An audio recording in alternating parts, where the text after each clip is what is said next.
Hello students, good morning. आपका SKS e classes में स्वागत है। मैं doctor Suresh Kumar Sharma, associate professor, R Anuria government college Ramgarh Shekhawati. आपको एमकॉम प्रीवियस में चलने वाला पेपर एडवांस्ड बिजनेस स्टेट्स से संबंधित एक महत्वपूर्ण टॉपिक पढ़ा रहा हूँ। टॉपिक का नाम है मोमेंट्स एंड कुर्टोसिस, परिघात व परतुशिरस्त्व। इस संबंध में आपको मैंने 3 लेक्चर दे दिए हैं, जिसमें फर्स्ट लेक्चर में आपको मैंने अबाउट मोमेंट्स एंड कुर्टोसिस क्या होता है, डेफिनेशंस इनकी आपको बताई, इनकी विधियाँ आपको बताई। लेक्चर नंबर 2 में हम इंडिविजुअल सीरीज में डायरेक्ट मेथड से मोमेंट्स की गणना कैसे करें सिखाया। लेक्चर नंबर 3 में आपको मैंने डिस्क्रीट सीरीज में मोमेंट्स की गणना डायरेक्ट मेथड से कैसे करें और शॉर्टकट से कैसे करें, ये आपको मैंने सिखाया।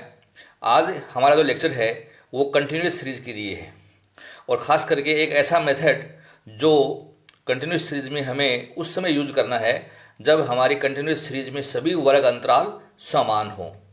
और अगर वर्ग अंतराल समान नहीं है तो हम इस स्टेप डिवीजन मेथड का उपयोग नहीं करेंगे, बल्कि शॉर्टकट मेथड से ही हम मोमेंट्स की गणना करते हैं। तो आज का हमारा टॉपिक विशेष रूप से परिघात और परतुशिरस्त्व पद विचलन रीति के संबंध में है, moments by step deviation method. Dear students, लघु रीति की तरह कल्पित माध्य से विचलन लेकर हमें V1, V2, V3, V4, जिसको मैंने कहा था कि ग्रीक भाषा में न्यू कहते हैं, V1, V2, V3, V4 ज्ञात किए जाते हैं। ये विधि सतत श्रेणी में समान अंतराल होने पर लागू की जाती है। अभी कंटिन्यूस सीरीज है और सभी वर्गों में अंतराल समान है तो ही इस विधि को हम लागू करेंगे, अन्यथा लागू नहीं करेंगे। विचलनों में वर्ग अंतराल का भाग देकर स्टेप डेविएशन ज्ञात करते हैं, अर्थात जैसे ही आप एजुन में लेंगे और x माइनस से a घटाकर डेविएशन निकालेंगे तो तुरंत ही हम उनमें i का भाग दे देंगे वर्ग अंतराल का, और डेविएशन को स्टेप डेविएशन में कन्वर्ट कर लेंगे। और उसके पश्चात जब हम V1, V2, V3 और V4 ज्ञात करते हैं तो पुनः जो वर्ग अंतराल हमारा था, जिसका हमने यहाँ पर भाग दिया है dx में, हम पुनः उनको गुणा कर देंगे। और उसके पश्चात सेंट्रल मोमेंट्स के जो मेन फॉर्मूले हैं उनके आधार पर हम चारों परिघातों की गणना बहुत आसानी से करके दिखा सकते हैं। तो आज एक क्वेश्चन के द्वारा मैं आपको समझाना चाहूँगा कि स्टेप डेविएशन मेथड से मोमेंट्स की गणना हम कैसे करें जब हमारी कंटिन्यूस सीरीज समान अंतराल वाली हो। तो एक क्वेश्चन आपके सामने में रख रहा हूँ। हमारा क्वेश्चन है, निम्न आवर्ती बंटन से प्रथम 4 केंद्रीय परिघातों की गणना कीजिए। मार्क्स दे रखे हैं 0 से 10, फ्रीक्वेंसी है 5, 10 से 20 की फ्रीक्वेंसी है 8, 20 से 30 मार्क्स की फ्रीक्वेंसी है 15, 30 से 40 मार्क्स की फ्रीक्वेंसी है 16 और 40 से 50 मार्क्स की फ्रीक्वेंसी है 6। तो आप देख रहे हैं कि ये कंटिन्यूस सीरीज है क्योंकि इसमें वर्ग अंतराल दे रखे हैं और फ्रीक्वेंसी भी है। दूसरी बात आप ये देखिए, प्रत्येक वर्ग में अंतर हम देख रहे हैं कि 10-10 का है। तो 10-10 का अंतराल है तो हम स्टेप डेविएशन मेथड से मोमेंट्स की गणना कर सकते हैं। और ये अंतराल अगर हमारा असमान होता, अनइक्वल क्लास इंटरवल होता, तो स्टेप डिवीजन से सोल्व नहीं कर सकते। फिर हम केवल लघु रीति, जो शॉर्टकट मेथड मैंने कल के लेक्चर नंबर 3 में पढ़ाया था, उससे मोमेंट्स की गणना करते हैं। तो डियर स्टूडेंट्स, जब हम कंटिन्यूस सीरीज में मोमेंट्स की गणना करें तो क्या काम करें, ये अपने को समझना है।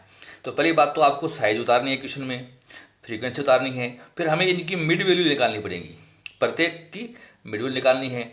फिर हमें dx निकालने हैं i का भाग देकर, अर्थात स्टेप डिवीजन निकालने हैं। फिर आपको fdx निकालनी पड़ेगी, फिर fdx को पुनः dx से गुणा करके fdx स्क्वायर निकालेंगे, फिर fdx क्यूब निकालेंगे, fdx की पावर 4 निकालेंगे। ये काम आपको करने होंगे। फिर हम हमारे V1, V2, V3, V4 निकालेंगे और उसके पश्चात केंद्रीय परिघातों की गणना हम करेंगे। तो एक तालिका में बताकर हम मोमेंट्स की गणना करना सीखना चाह रहे हैं। तो हमने ये तालिका बनाई, computation of moments step deviation method से हम ये गणना करना चाह रहे हैं डियर स्टूडेंट्स। तो ये गणना करने के लिए हमें सबसे पहले हमारे मार्क्स हैं वो यहाँ उतारने होंगे। मार्क्स तो मैं लिख रहा हूँ, जैसे 0 से 10 हैं, 10 से 20 हैं, 20 से 30 हैं, 30 से 40 हैं और 40 से 50। ये मैंने मार्क्स उतार दिए। उसके बाद हमें जो क्वेश्चन में दे रखी है फ्रीक्वेंसी, इसको मैं एफ लिख रहा हूँ। फ्रीक्वेंसी ये लिख दीजिए आप। फ्रीक्वेंसी है 5, 8, 15, 16 और 6। और हमारी जो फ्रीक्वेंसी हमें इसका योग भी चाहिए होता है, तो फ्रीक्वेंसी का आप योग कर दीजिए। 8 5 13 और ये हो गया 18 ये 28, 28 और 46, 50 हो गया। n बराबर हो गया 50। अब हमें मिड वैल्यू निकालनी होंगी। अगला कॉलम होगा मिड वैल्यू, जिसको हम x कहते हैं। हमारी ये जो ग्रुप है इनका मिड वैल्यू चाहिए, तो दोनों को जोड़कर आप 2 का भाग दे लीजिए, तो 10 और 0 का योग 10 होता है, 2 का भाग दिया 5, तो पहला मिड वैल्यू 5, 15, 25, 35 और 45, ये हमारे मिड वैल्यू आ गई। अब मिड वैल्यू आने के बाद हमें अगला जो काम करना होता है वो काम करना होता है dx, और वो भी स्टेप डेविएशन निकालने होते हैं। और इसके लिए हमें एज्यूम्ड मीन मानना होगा। ए बराबर आपके 5, 15, 25, 35, 45 इनमें किसी एक को हम एज्यूम कर सकते हैं। तो नॉर्मली हम बीच वाला एज्यूम करते हैं, जिससे हमारी गणनाएं सरल हो जाती हैं। तो ए बराबर मैं मान रहा हूँ 25।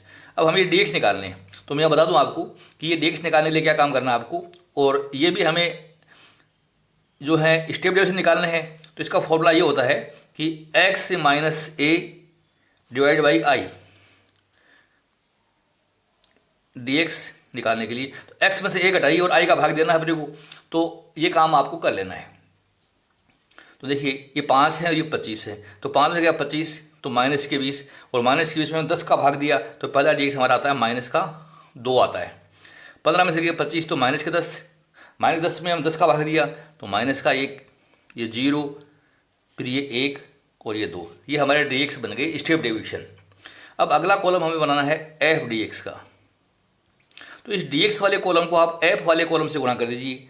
तो 5 को -2 से गुणा किया तो माइनस के 10, 8 को -1 से, माइनस के 8, 15 को 0 से, 16 को 1 से, और 6 को 2 से 12।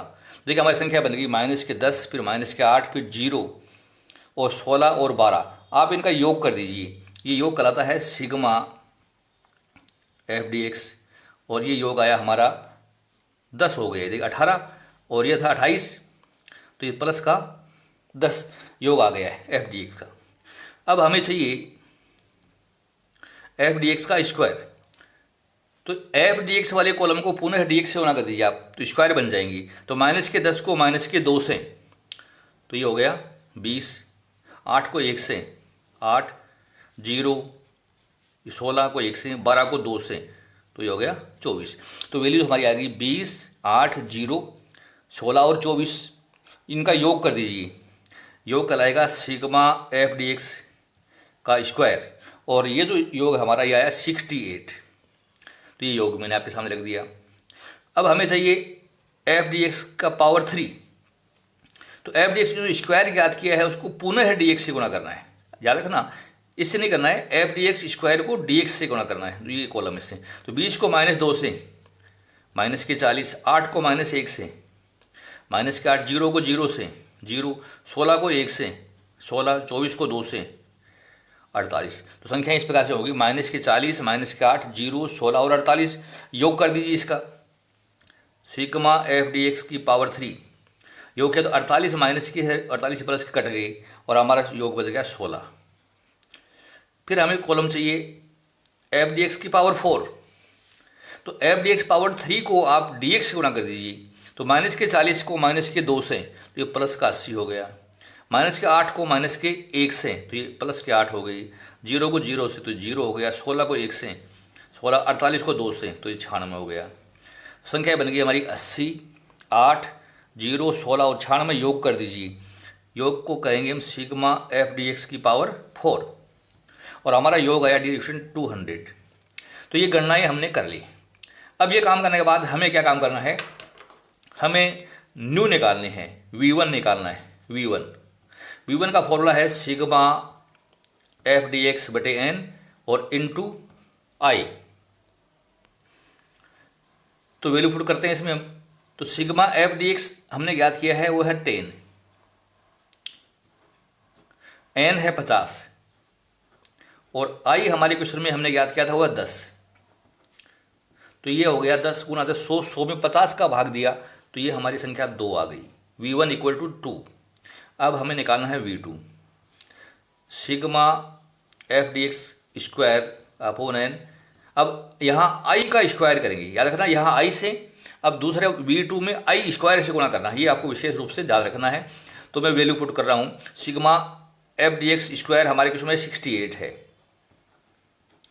एन है 50 और आई का स्क्वायर होता है 100। 10 गुना 10 ये 100 हो गया। तो 68 में 50 का भाग देगी 100 से गुना कर दीजिए आप, तो 2 से इस संख्या कट गई, 136 हो गया। तो सेकंड V2 हमारा 136 हो गया। V3 sigma F D x की पावर 3 अपॉन एन।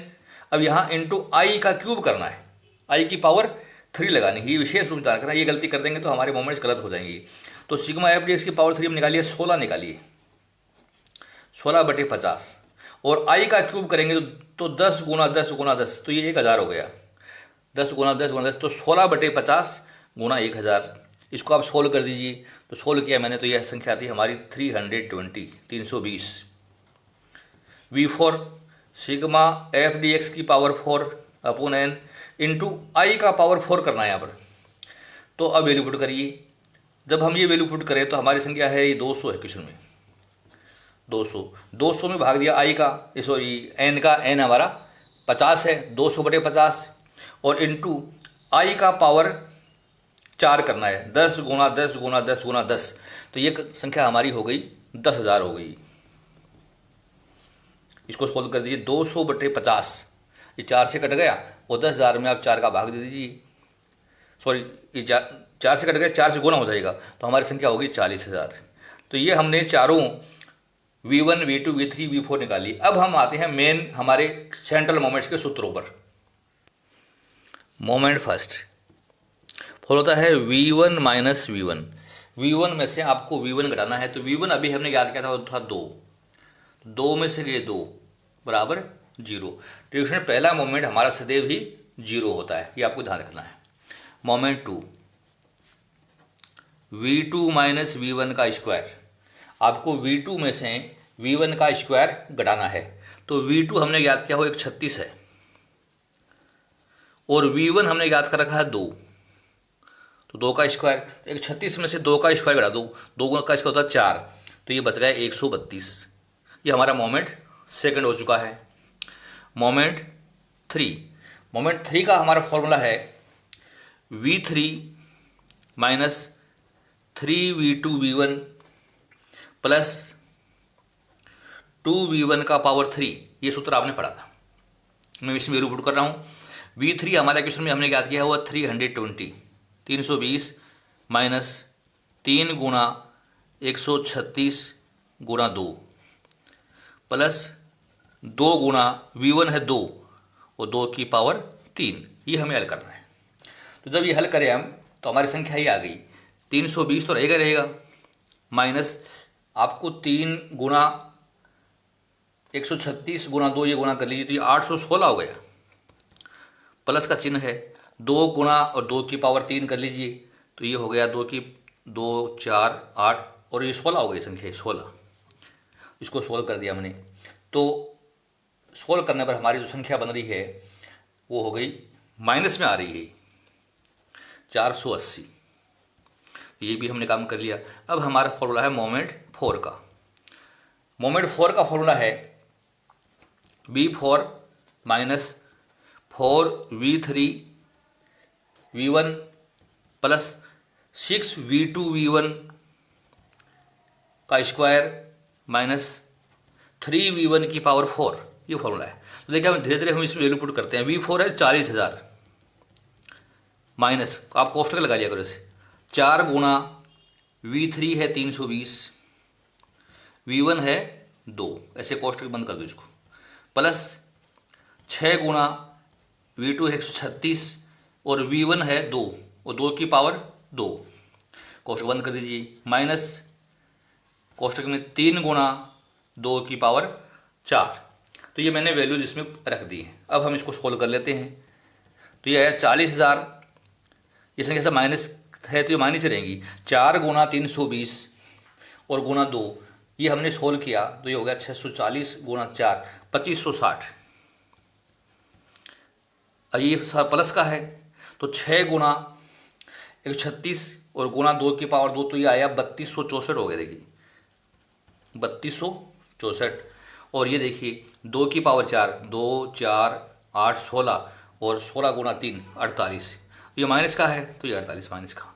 इसको मैंने सॉल्व कर दिया तो योग कर लीजिए। योग आता है हमारा 40,656, 40,656। तो डियर स्टूडेंट्स, ये हमने मोमेंट निकाली। पहला मोमेंट हमारा है इक्वल टू जीरो, और ये जीरो ही आएगा, याद रखना। मोमेंट सेकंड है हमारा, क्वेश्चन में आया हुआ है 132। ये हमारा स्टैंडर्ड डेविएशन स्क्वायर के बराबर होता है या बराबर वेरिएंस के होता है, प्रसरण करते हैं इसको। और मोमेंट थर्ड है हमारा माइनस का 480, और मोमेंट फोर है 40,656। एक बात मैं यहाँ कहना चाहूँगा, आपने यहाँ V1 को I से गुना किया है, V2 को I स्क्वायर से गुना किया है, V3 को I क्यूब से, V4 को I फोर से। जरूरी नहीं है कि हम यहाँ गुना करें, आप चाहे यहाँ गुना मत करिए, आप सीधा ही निकाल लीजिए इसको बिना I और I स्क्वायर I क्यूब से गुना करके। और यहाँ जब गुना नहीं करें तो हमारा जो मेन जो फॉर्मूला है, जैसे ये है V1 में, तो यहाँ I से गुना कर दें। सेकंड मोमेंट वाले को I स्क्वायर से गुना कर दें। थर्ड को आप यहाँ I क्यूब से कर दें और इसको I पावर 4 से कर दें, तो भी हम क्वेश्चन हमारे आराम से हल कर सकते हैं। यही आंसर आएगा, किसी प्रकार का फर्क उसमें नहीं आएगा। तो ये था हमारा शॉर्टकट मेथड से एडवांस मेथड, जिसको कहते हैं स्टेप डेविएशन मेथड, और कंटिन्यूअस सीरीज समान अंतराल वाली में मोमेंट्स की गणना करना। अब कल के लेक्चर में आपको मैं मोमेंट्स जो हमने ज्ञात किए हैं उनको कन्वर्ट कैसे करें, अर्थात उनका बेस कैसे चेंज करें, ये अपने को विशेष रूप से समझना है। आपने लेक्चर ध्यान से सुना, इसके लिए बहुत बहुत धन्यवाद। Thank you so much. आपने अगर मेरा चैनल SKS ई क्लासेज अभी तक सब्सक्राइब नहीं किया है तो मेरा चैनल है SKS ई फिर डैश है क्लासेज। इसको आप सब्सक्राइब करिए ताकि आपके पास वीडियो कंटिन्यू प्राप्त होते रहेंगी, और अपने फ्रेंड्स में अधिक से अधिक मेरे जो लेक्चर्स हैं उनको आप शेयर कीजिए ताकि वो भी इन लेक्चर्स का पूरा फ़ायदा उठा सकें। लेक्चर सुनने के लिए बहुत बहुत धन्यवाद। Thank you so much.